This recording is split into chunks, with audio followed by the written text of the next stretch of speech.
Magandang buhay sa inyong lahat. Kami po ay naghahapunan kasama ang aking asawa at aming baby Choco. Sila ay ganadong kumain pag sila ay magkasama dahil masaya. Tahimik sila ngayon na kumakain dahil nagugutom sa buong araw na paglilinis at paglalaro. Ayan po. So, kung ano ang ulam sa tanghali, yun din ang ulam sa gabi para tipid, di ba?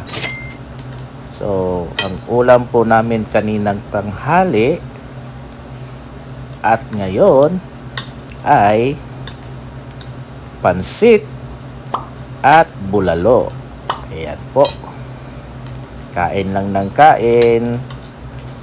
Ganito po sila pa kumakain bawat meals sa bawat araw. Magkakasabay silang dalawa kumakain. At si Choco ay ganadong kumain pag andyan ang mami niya. Ayan po. So,